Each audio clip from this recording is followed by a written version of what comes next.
No anonymous copies exist. The first and perhaps biggest problem for the theory of the anonymous Gospels is this. No anonymous copies of Matthew, Mark, Luke, or John have ever been found. They do not exist. As far as we know, they never have. You might say the same about books written by those people. Do any of those exist? Any actual primary sources? Instead, as New Testament scholar Simon Gathercole has demonstrated, the ancient manuscripts are unanimous in attributing these books to the apostles and their companions. Consider, for example, the following chart of the titles in the earliest Greek manuscripts of each of the Gospels. Blah, blah, blah, blah, blah, blah. Basically, they are all according to somebody. Notice three things about this evidence. First, there is a striking absence of any anonymous Gospel manuscripts. That is because they don't exist. Not even one. The reason this is so significant is that one of the most basic rules in the study of New Testament manuscripts, a practice known as textual criticism, is that you go back to the earliest and best Greek copies to see what they actually say. Back to the telephone idea though, the first Greek copies are still, yeah, sure, we don't have the earlier ones, unfortunately, but we know they're not the first ones, so they're copied from something. Okay. Not what you wish they... Okay, yeah, see what they actually say. Not what you wish they said, but what they actually say. When it comes to the titles of the Gospels, not only the earliest and best manuscripts, but all of the ancient manuscripts, without exception, in every language, attribute the four Gospels to Matthew, Mark, Luke, and John. Second, notice that there is some variation in the form of the titles. For example, some of the later manuscripts omit the word Gospel.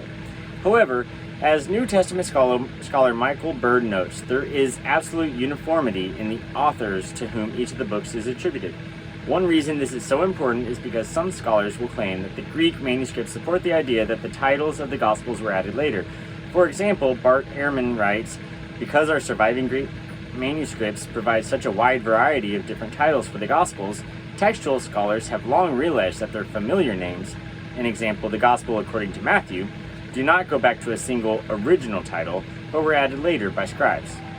Look back at the chart showing the earliest titles of the earliest Greek manuscripts. Here, real quick, so you guys get to see.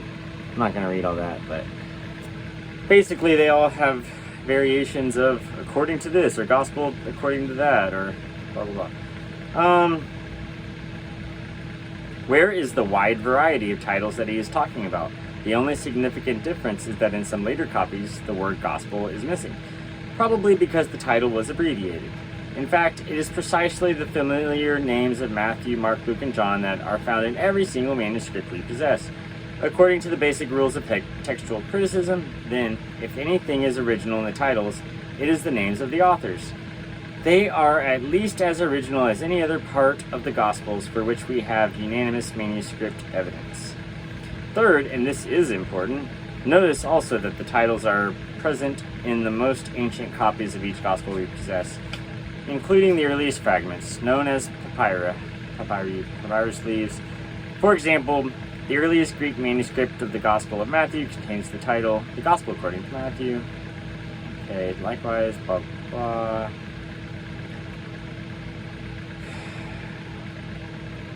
It's hard for me because this just doesn't matter to me.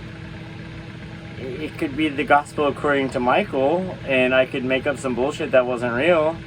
So, in short, the earliest and best copies of the four Gospels are unanimously attributed to Matthew, Mark, Luke, and John. There is absolutely no manuscript evidence, and thus no actual historical evidence, to support the claim that originally the Gospels had no titles. In light of this complete lack of anonymous copies, this guy writes, let those who deny the great age and therefore the basic originality of the gospel superscriptions in order to preserve their good critical conscience give a better explanation. See, all these people are confusing who has the burden of proof. If you believe something bizarre, crazy, unlikely, blah, blah, blah, without evidence, we, the skeptics, don't have to explain why there's not anonymous copies of the Gospels.